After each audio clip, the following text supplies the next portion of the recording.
열왕기상 3장 1절부터 15절까지 교독하겠습니다. 열왕기상 3장 1절 제가 먼저 읽습니다.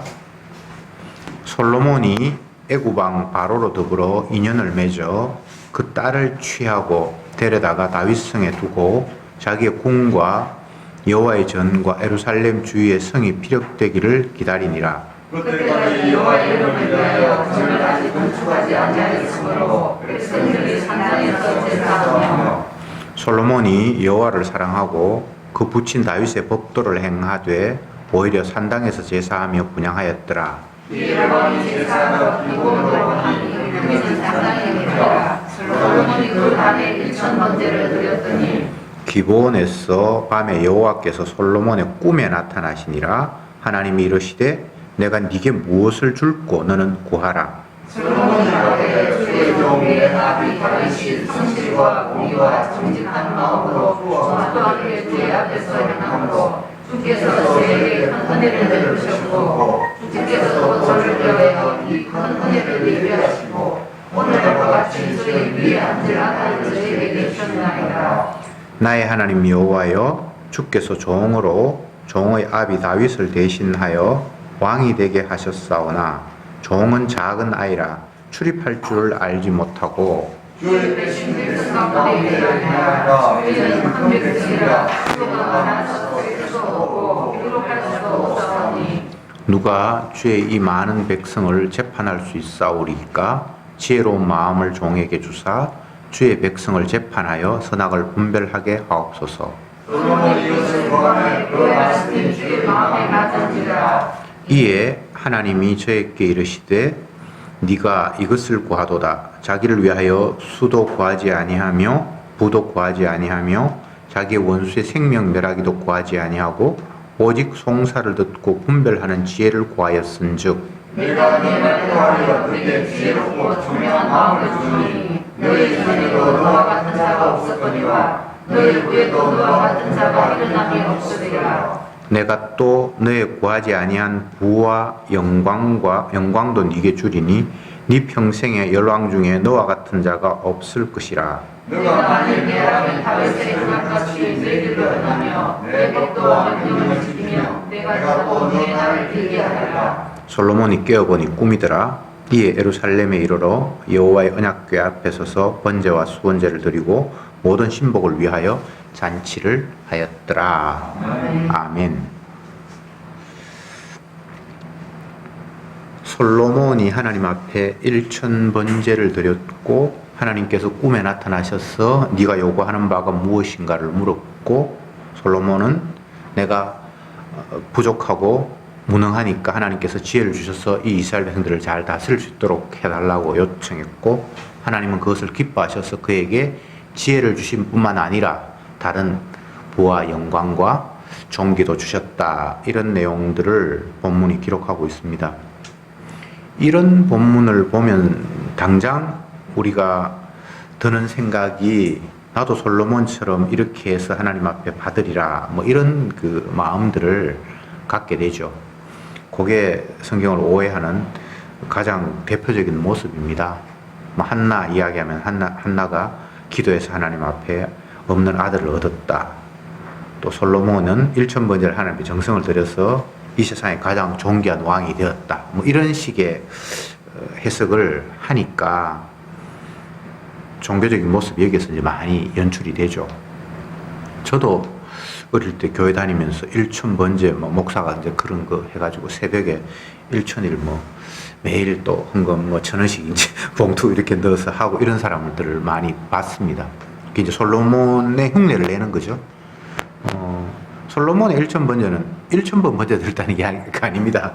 희생 제물이 1,000마리가 들어갔다는. 물론 한 번만에 하는 게 아니니까 여러 번 하긴 했겠죠. 그렇지만 이게 횟수가 1,000번은 아닙니다. 예. 그냥 하나님 앞에 자기가 인간이 할 수 있는 최대한의 그 제물을 하나님 앞에 드리는 그런 모습이 이제 1,000 희생의 제물입니다. 횟수가 1,000번 아닙니다. 예. 그러니까 이제 그렇게 오해할 필요는 없고 또 오해하는 것 중에 하나가 그렇게 하나님 앞에 정성을 들이니까 하나님이 소원을 물었고 그 소원뿐만 아니라 플러스 알파도 주셨다. 이것도 전혀 성경에 근거한 것이 아니라 사람들이 유추한 생각입니다.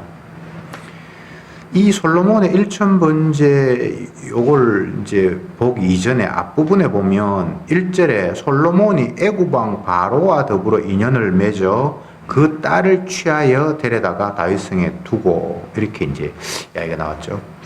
요거는 별로 그렇게 쓱 잘하는 모습은 아닌 것 같아요. 이방 나라의 왕과 화친을 맺기 위해서 그의 딸을 데려와서 자기가 취했다라는 이런 모습은 이스라엘의 관점에서 보면 정당한 건 아니잖아요. 이스라엘이 이방 나라와 화친을 맺어서 뭘 하겠다는 이야기입니까? 근데 요 앞에 한 자락을 조금 부정적인 자락을 깔고 뒷부분에 이제 번제 드려서 하나님 앞에 이렇게 기도 응답 받는 모습들을 이렇게 하고 이렇게 함으로 말미암아 뭔가 좀 아귀가 잘 안 맞는 것 같은 느낌이 들잖아요. 그냥 일천번제만 있으면 이 사람이 정말 하나님 앞에 정성을 다해서 번제를 드리니까 하나님이 기뻐서 그의 소원을 들으셨다 이렇게 되는데 그 앞부분에 이방 나라하고 화친을 맺어서 그 딸을 데리고 와서 결혼을 하고 뭐 이런 모습은 하나님이 칭찬할 만한 모습은 아니란 말이죠. 근데 이제 그 내용을 앞에 이렇게 열거해 놓고 뒷부분에 일천번제를 이야기하고 이렇게 기록함으로 말미암아 과연 솔로몬이 잘했나? 잘못했나? 우리는 선학적인 개념으로 이런 식의 저울질을 할 수밖에 없죠. 그래서 그런 저울질이 잘못됐다라고 하나님께서 앞부분에는 솔로몬의 부정적인 모습을 뒷부분에는 하나님이 기뻐하시는 모습을 이렇게 기록해 놓았는데 엄밀히 따지면 자연인 솔로몬, 아담의 후손인 솔로몬은 인간적인 생각을 할 수밖에 없습니다. 그래서 왕이 되었으니까 어떻게 하는지 이 나라를 튼튼하고 안전하게 지키기 위해서 그 당시 애굽이라는 아주 강대국과 화친을 맺고 정상회담하고 오늘날 이야기하면 그 옛날에는 그 화친의 가장 큰 표가 왕의 딸을 공주를 이제 그에게 주어서 사위로 삼는 이런 것이 그 당시 사회에서는 자연스러운 어떤 국가 간의 그 관계랄까요? 그런 것이었습니다. 솔로몬이 그랬다는 거예요. 긍정적인 모습은 아니죠, 분명히. 그죠? 네. 그런데 이런 부정적인 모습과 함께 또 한편으로는 하나님 앞에 정성을 다해서 일천이생을 드리면서 주님, 나는 어린아이라서 정말 이 백성들을 제대로 다스릴 자신이 없습니다. 지혜 주셔서 이 백성들을 잘 다스리게 해주십시오. 근데 하나님이 그게 너무 기뻐서 네가 뭐 부귀영화를 구하는 것도 아니고 원수를 멸하는 뭐 이런 것들을 구하는 것도 아니고 정말 그 순수한 마음으로 백성들을 잘 다스리도록 지혜를 구하니까 내가 너무 기쁘다. 지혜를 줄게. 그래서 이 세상에 솔로몬보다 더 지혜로운 사람이 없을 만큼 하나님이 지혜를 주셨고 그것뿐만 아니라 구하지 아니한 영광도 주셨다. 자, 이제 우리가 이걸 이제 풀어야 되는데 첫 번째 부정적인 모습, 애국과 화친을 맺었다. 그래서 이제 그 공주를 데려와서 자기 부인 삼았다. 이거는 세상적인 모습이잖아요. 그죠? 두 번째, 희생의 일천 희생, 일천. 어쨌든 희생을 드렸다. 그러니까 하나님이 기뻐하셨다. 이 사람이 잘했다는 말입니까? 못했다는 말입니까? 우리는 어떤 상황을 봐도 선악적인 개념으로 접근할 수밖에 없어요. 그러니까 함정에 빠지죠. 결론적으로 말씀드리면 인간 솔로몬은 1번을 할 수밖에 없습니다.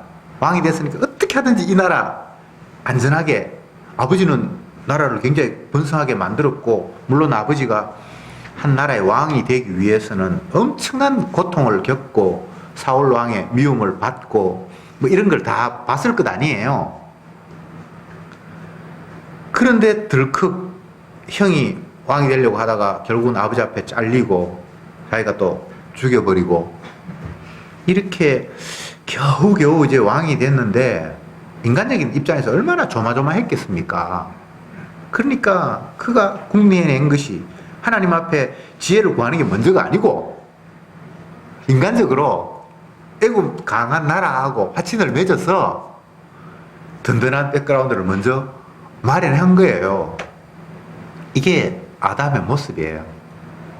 그럼 두 번째 모습이 나타나 있죠. 이건 원래 아담의 모습이 아니라 은혜 받은 자의 모습이에요. 인간에게서 나올 수 없는 모습이 또 그에게 나와요. 참 이게 얼마나 놀라운 건지. 원래 인간은 1번의 모습이 전부예요.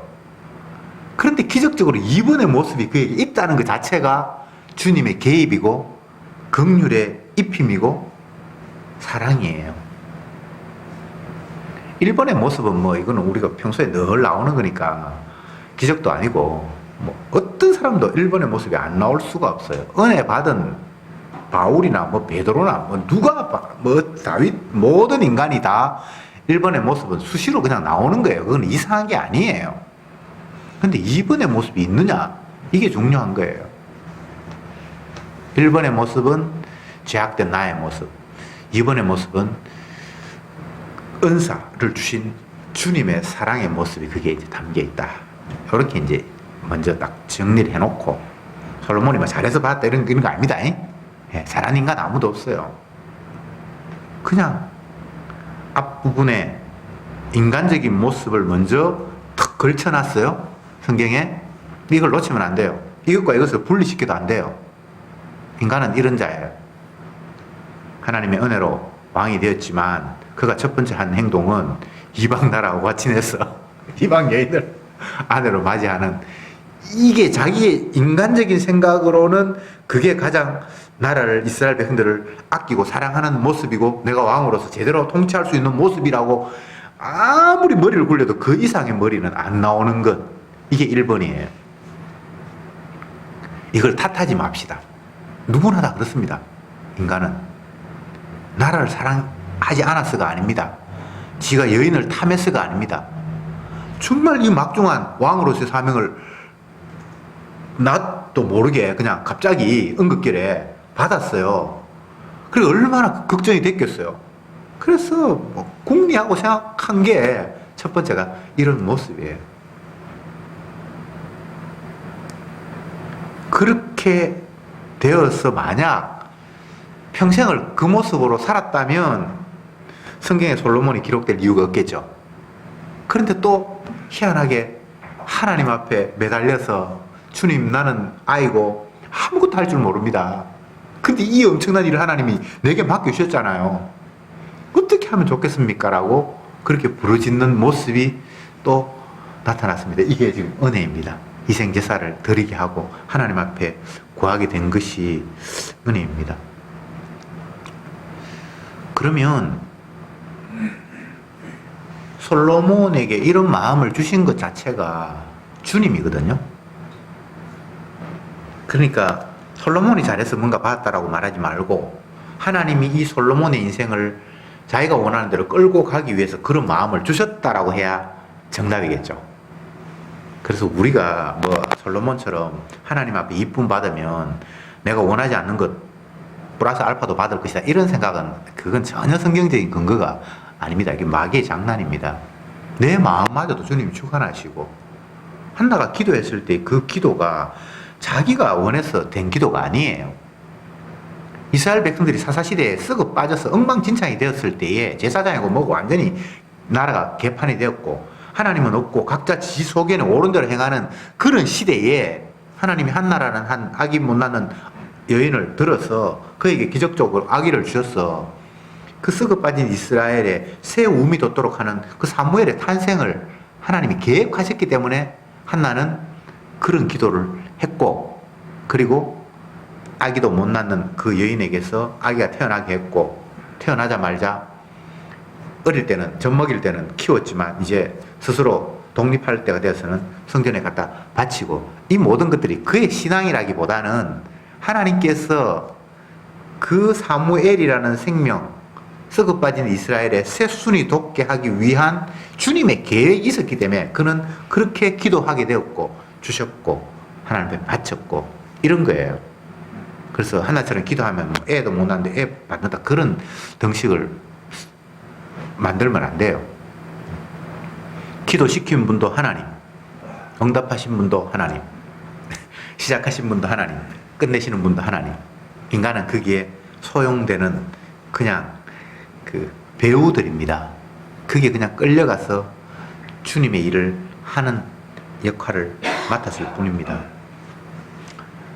우리가 솔로몬을 보면서 야 정말 전무후무한 복을 받았고 세상에 이보다 더 지혜로운 사람이 없었고 이스라엘의 앞에도 그런 왕이 없었고 뒤에도 그런 왕이 없었고 하니까 인간적으로 보면 탑이잖아요.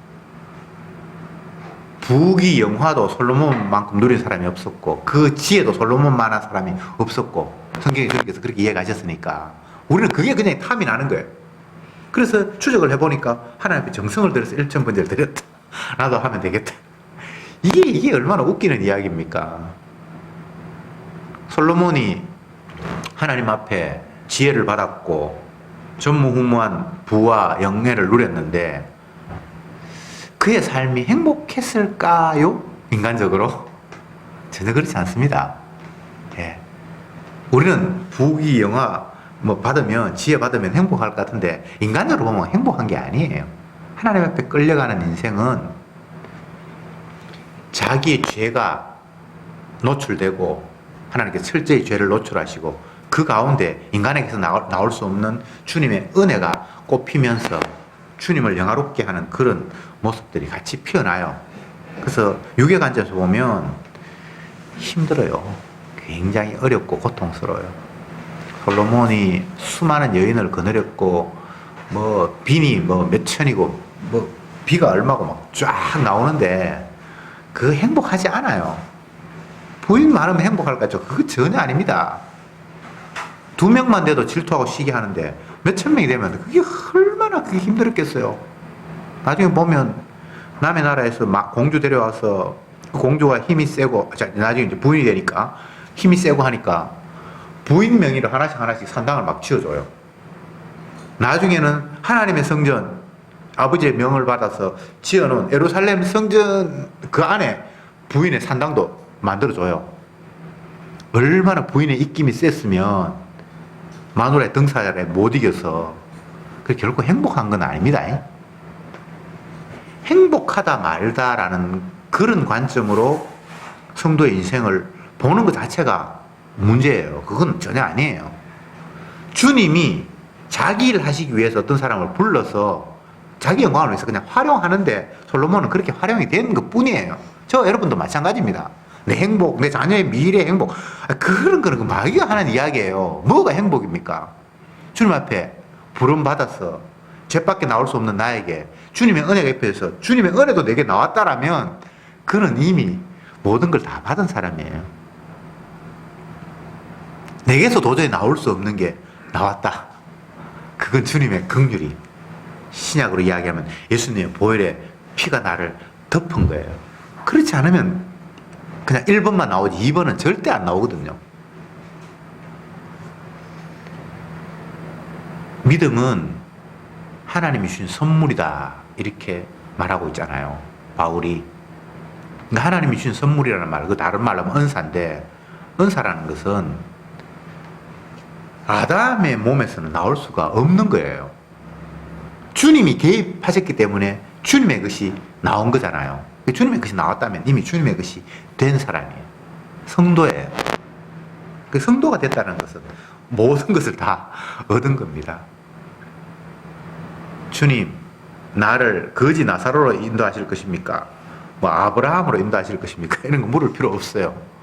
주님이 필요에 따라서 마음껏 활용하실 때에 성도는 기쁨으로 이끌려가면 됩니다. 원치 않는 곳으로 띠띠어 끌려간다 할지라도 주님이 우리를 끌고 가시는 그 길은 좁은 길이고 생명의 길이고 주님이 가신 그 길이기 때문에 실패가 없어요. 어제 신문을 보니까 어떤 유명한 연예인이 악플에 시달려서 수만 명을 악플 다른 사람을 고소했던 그런 기사를 봤어요. 내가 우리 동료들, 연예인들 악플에 시달려서 자살하는 사람 많이 봤는데 내가 가만뒀다가는 나도 그럴 지경이 되겠다. 뭐 이런 그 이유도 달고 절대 타협이나 용서는 없다. 나를 괴롭게 했던 그와 똑같이 그들은 뭐 벌을 받아야 된다. 뭐 이런 식으로 그 기사가 난 걸 봤어요. 누가 나를 욕하면 내가 죽나요? 근데 인간은 그게 못 견디게 괴로운 거예요. 이걸 이제 원인을 분석을 해봐야 돼요. 성경적으로. 원래 우리는 이 땅에 태어날 필요도 없는 죄인이었는데 하나님이 자기 목적을 위해서 우리를 이 땅에 태어나게 하셨거든요. 그래서 내 이름, 내 영광이라는 것은 처음부터 이걸 집어넣으면 안 돼요. 그냥 주님이 자기 목적을 위해서 나를 사용하시는 거예요. 뭐 세례 요한 같으면 예수님보다 6개월 먼저 태어나게 하셔서 자기 뒤에 오시는 분이 세상의 왕이라는 것을 먼저 앞에서 물러거라! 왕이 지금 출현하신다라는 그 역할을 하기 위해서 그는 살았거든요. 광야에서 막 외쳤거든요. 그러면서 정말 자기 뒤에 예수님이 등장하고 난 이후에는 그는 그냥 아웃됐어요. 목 잘려 그냥 죽었어요. 은혜를 모르는 사람은 그 인생을 아름다운 인생이라고 정기를 쓰거나 본받고 싶어 하는 사람이 아무도 없겠죠. 세례요한처럼 살아라. 부모가 돼서 자녀들 때 너는 세례요한처럼 살아라. 세례요한처럼 살아라. 그렇게 말하는 부모 아무도 없잖아요.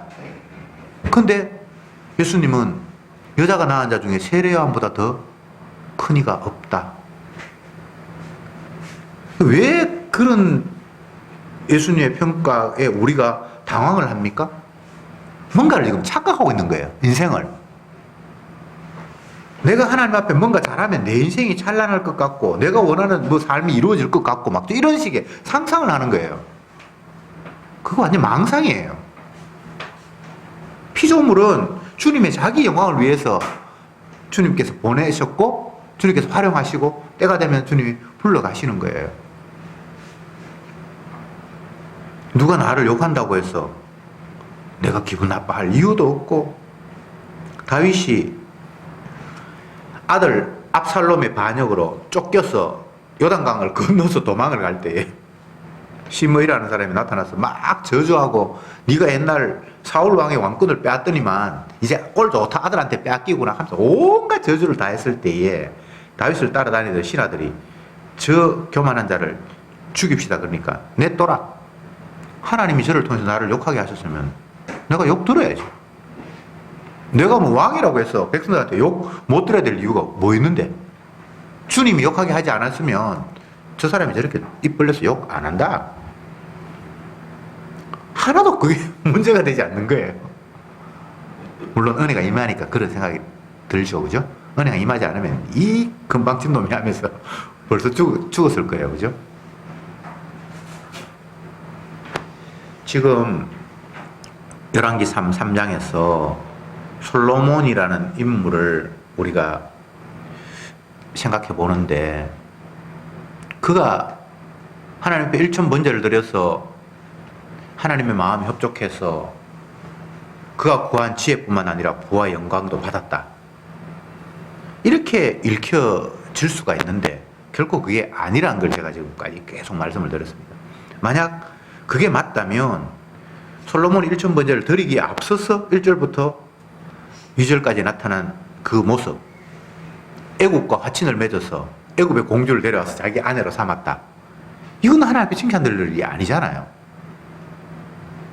잘해서 복 받는 게 아니라 하나님의 한 인물을 들어서 당신이 원하는 쪽으로 끌고 가기 위해서 때로는 그 마음의 소원과 기도와 그런 것들도 하게 하시고 그렇게 해서 하나님께서 그렇게 또 응답하시고 그러니까 모든 걸 다 주님이 다 알아서 하시는 거예요. 솔로몬은 그냥 등달아 움직이는 것 뿐이에요. 인연극 보면 하얀 스크린 뒤에 그림자 같은 게 막 움직이잖아요. 근데 그 움직이는 사람이 있거든요. 실로 이렇게 탁탁 당기면서 웃고 악 하고 발도 움직이고 하는 거잖아. 그죠? 그런 것처럼 모든 피조물을 주님 앞에 그런 꼭두각시 인형이에요. 뭐가 잘했다 못했다라는 말을 피조물에게 사실은 붙여야 될 이유가 없어요. 원래는 다 못하는 거예요. 아시겠죠? 근데 뭔가 하나님이 기뻐하시는 모습이 나타났다. 그건 자기의 본심이 아니라 주님이 개입하셔서 그를 지금 사용하고 있다. 제가 지금까지 이 이야기를 계속하고 있는 거예요. 그러니까 내가 뭘 잘났다 못났다 그런 말을 그냥 못난 거지. 잘난 건 없지. 모친이 제중에서 잉태해서 내한테 죄밖에 안 나오지. 그래서 원래 아담의 후손인 솔로몬은 나라의 왕이 되어서 이 나라 걱정하고 나라 잘 다스리려고 최선을 다하는 마음으로 강한 나라 애국과 하친 맺어서 그 딸 데리고 와서 결혼하는 거 그거 말고는 다른 게 나올 게 없어요. 이 뭐 바보거나 둔한 게 아닙니다. 그냥 이게 자연인이에요. 이게 하나도 이상한 게 아니라 우리가 모든 게 일본의 모습이에요. 왕이 됐으니까 나라 튼튼하게 하기 위해서 그 당시 가장 강한 나라 애국하고 하친 맺어서 공주 데려와서 결혼하는 거 그게 나라를 지킬 수 있는 인간의 할 수 있는 최대치예요. 근데 주님은 그것으로 그냥 내버려 두지 않았잖아요. 일천번제를 드리게 하시고 소원을 말하게 하시고 하나님 마음에 흡족해서 지혜를 주시고 부와 명예를 주시고. 솔로몬은 그림자입니다. 그런데 그 그림자를 통해서 뭔가를 보여주고자 하는 실체가 있죠. 그게 예수님이거든요. 솔로몬의 이 세상에서 가장 번성한 모습, 화려한 모습, 지혜로운 모습은 장차 오실 예수님의 모습이에요. 솔로몬 자기가 아니에요. 만약 솔로몬이 그러했다면 어리석게 안 살아야 되잖아요. 지혜를 받았으면. 근데 그 삶은 어리석은 삶을 살거든요.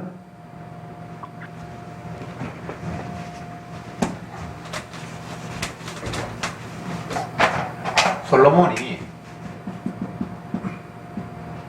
두 가지가 있습니다. 첫 번째는 그냥 본인 자신의 그림자의 모습. 그 다음에 실체가 있어요. 실체. 자기가 보여주고자 하는 그 어떤 무엇이 있어요. 이 그림자의 모습은 늘 죄를 짓고 엉뚱한 짓을 하고 여기에는 영광, 의 이런 게 나와요. 이 실체는 예수님의 모습이에요. 솔로몬이 세상에 가장 지혜롭고 이 솔로몬 오늘 본문 끝나서 다음 주에 넘어가면 솔로몬의 지혜가 얼마나 대단한 것인가를 하나에 두고 엄마 둘이 와서 내 아들이라고 다툴 때에 백성들은 도대체 그걸 어떻게 해석할 것인지를 답이 없었는데 그냥 간단하게 얘 아이다 라고 몇 마디 묻고 그냥 해결을 하잖아요. 그게 이제 세상에 가장 지혜로운 왕의 모습이거든요. 근데 그 지혜는 솔로몬의 지혜가 아니라 장차 오실 진짜 왕의 지혜를 미리 자기가 그림자로서 얼른 보여준 거예요. 성도의 인생이 이렇습니다. 다 그림자예요, 우리는. 근데 내 모습 속에 주님이 드러내시고자 하는 그 무엇이 있어요. 그게 나도 모르게 으뜩으뜩 번져나고 피어나는 거예요. 그거 피어난다고 해서 내가 훌륭해진다거나 계속 그런 찬란한 모습만 비친다거나 그런 건 없어요. 그런 쓸데없는 기대는 하지 마세요. 그거 뭐 내가 주님의 실체의 모습을 잠깐 보여줬다고 해서 앞으로 내 인생이 뭐 피인다든지 잘 된다든지 나를 업그레이드 주님께 시켜준다든지 그런 것도 없어요. 그건 다 그때 망상이에요. 끝까지 주님은 자기 영광을 위해서 나를 이끌어 가실 거예요. 그런데 주님 앞에 끌려가는 인생이 고달프기도 하지만 너무나 놀라운 은혜와 감사가 있는 거예요.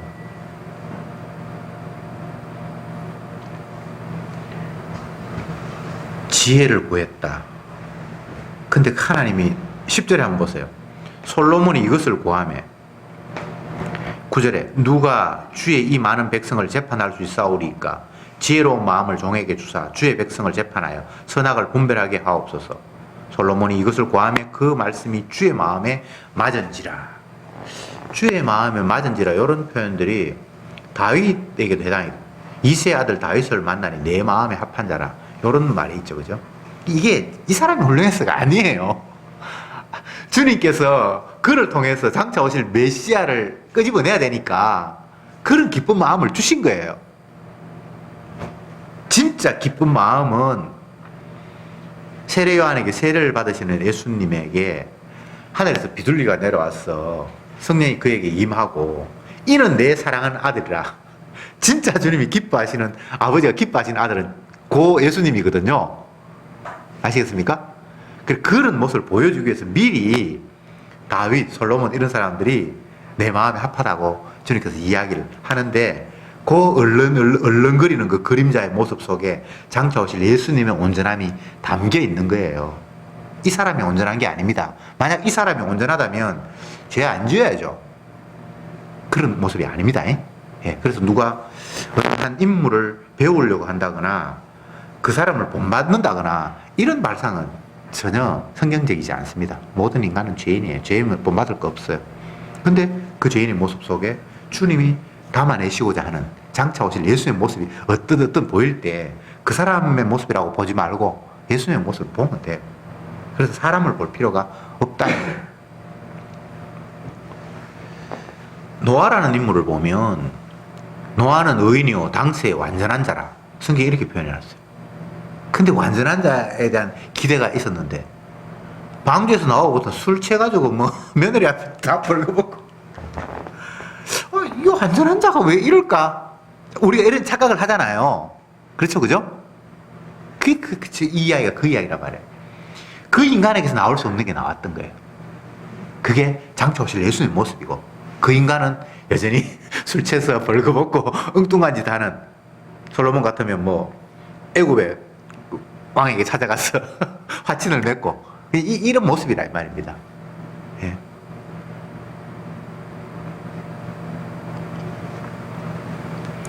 그러면 또 이런 생각을 하죠. 나는 그래도 솔로몬처럼 주님의 모습을 크게 보여주기 위해서 왕도 되고 세상에 가장 지혜로운 사람도 되고 가장 부도 얻었으면 좋겠다. 이런 생각을 하죠. 그게 다 착각이에요. 큰 의미가 없어요. 솔로몬이 말년에 전도서를 쓰면서 자기의 가졌던 세상적인 영화, 부, 지혜 뭐라고 어떻게 표현했습니까? 헛되고 헛되소다. 그거 아무것도 아니라는 거예요. 다만 그 모습 속에 장차 오실 예수님의 모습을 보여준 것에 의미가 있지 내가 누리고 한 거 그건 아무것도 아니라는 거예요. 솔로몬이 아무것도 아니라고 했으니까 아무것도 아닌 줄 아시기 바랍니다. 아이고 아무것도 아니라도 한번 했으면 좋겠다. 그게 마귀의 마음이에요. 저는 요즘 그 신문을 보면서 느끼는 것 중에 하나가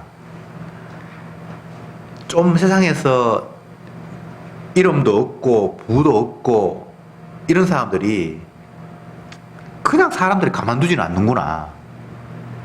어떻게 한지 까레비고 깔로가 내리고 아니면 자기의 아름다운 모습을 포장했다가 들켜버려서 결국은 스스로 생명을 끝내고 이런 모습을 우리가 주위에서 많이 보잖아요. 그 사람들이 착각하고 있는 거예요. 인간에게 무슨 영광이 있을 수 있으며 자기에게 무슨 의의가 있으며 사람들에게 칭찬 들을 구석이 어디 있습니까? 그게 스스로 착각한 거예요. 내가 신이 됐 내가 뭐 조금 어떻게 하니까 남들이 칭찬해주고 하니까 그게 자기 본질인 줄 알고 계속해서 그 모습을 드러내려고 그랬는데 인간이 그 모습만 나타납니까? 그것도 다 가짜고 외식인데 그래서 속으로는 더 골마가는 거예요. 자기 본성은 안 그런데 남들은 훌륭하다 하니까 계속 훌륭한 척은 해줘야 되잖아요. 근데 반대편에서는 더 엉뚱한 짓을 할 수밖에 없는데 부명예 그거 좋은 거 아닙니다.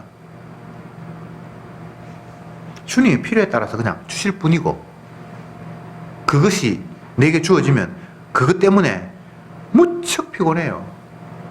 많이 가지면 가진 것 때문에 무척 피곤하고 내 이름이 명성이 높아지면 그것 때문에 무척 힘들고 피곤해요. 그래도 주님이 주시면 뭐 받기는 받아야 돼요. 그건 어쩔 수 없어요. 그러니까 내가 그걸 기대하지는 마세요. 이게 좋을 것 같은데 저게 좋을 것 같은데 이 땅에 좋은 건 없습니다. 잠시 있다 다 사라져 버릴 것들이에요. 그럼에도 불구하고 왜 주시는가? 무언가를 보여주기 위해서. 아시겠죠? 예. 솔로몬이 왜 지혜를 받았는가? 부를 받았는가? 진짜 왕 되신 분의 위상이 바로 이런 것이다라는 걸 보여주기 위해서 자기도 모르게 그냥 받은 거예요. 지 좋으라고 한 건 아니고 본인은 좋은 거 없어요.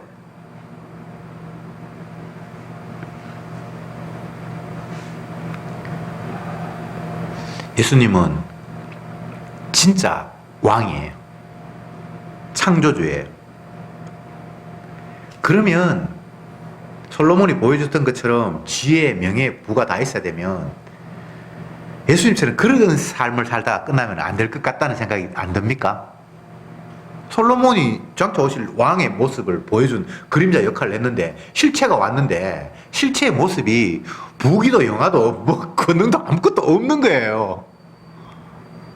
그래서 유대인들은 예수님을 메시아로 인정하지 못했어요.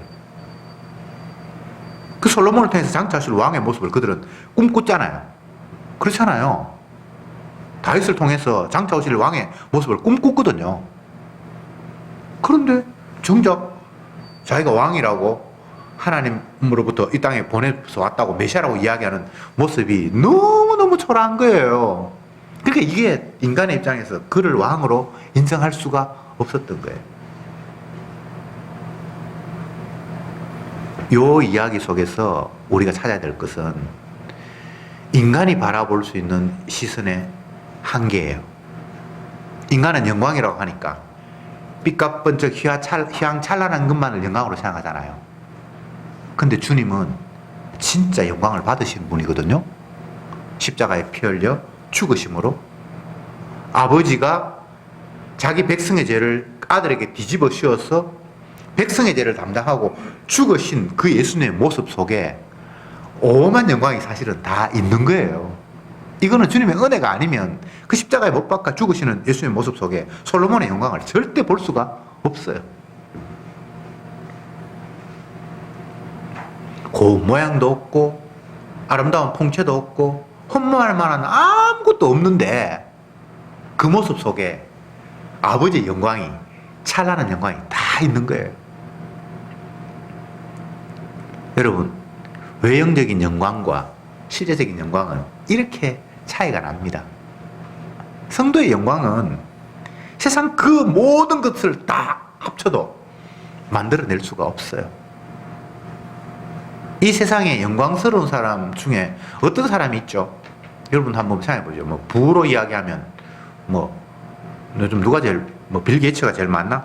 어쨌든 지혜로 하면 또 어떤 사람 있을 수 있겠죠, 그죠? 권위로 하면 트럼프 대통령?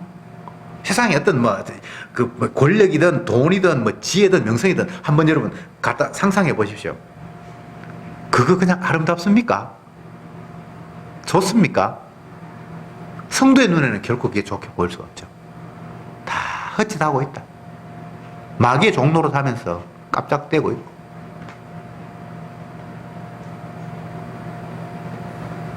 주님의 영광은 세상이 주는 것과는 다르잖아요. 누가 탐나서 빼앗을 수도 없고요. 아니, 탐이 안 나요, 남들은. 주님의 영광은. 그래서 여러분들이 악플 달릴 이유도 없어요. 주님이 여러분을 영화롭게 자리에 올렸는데 누구도 나를 끌어내리거나 그걸 탐하거나 악플 달거나 배합하는 게 아니에요. 왜냐하면 그들에게는 전혀 영광으로 보이지 않으니까. 이게 얼마나 귀한지 몰라요. 남들이 귀한 줄 알면요, 빼앗으려고 그래요. 그렇잖아요. 근데 남들은 귀한 줄 몰라. 근데 정말 너무나 소중한 것을 주님께서 자기 백성에게 주셨잖아요. 생명 주셨으면 다 준 거지 뭐. 뭘 더 우리가 요구합니까? 여호와께서 우리 무리의 죄악을 그 아들에게 담당시키셨도다. 사랑은 여기 있나니 우리가 하나님을 사랑한 적은 없고 하나님이 우리를 사랑하사 우리를 위해서 아들을 화목제물로 내어주셨다. 여기에 주님의 영광이 담겨 있고 성도의 영광이 고스란히 담겨 있습니다. 십자가에 피 흘리신 그 주님의 희생 속에, 그 흔적 속에 주님이 가장 소중한 자기 생명을 사셨습니다. 성도는 그런 존재입니다. 뭐 시시하게 잠깐 있다 없어질 영의 자리, 부, 사라질 것들, 그건 마귀 유혹이에요. 주님이 가장 귀하게 생각하는 것이 바로 자기 피로 사신 자기 생명입니다. 기도합시다.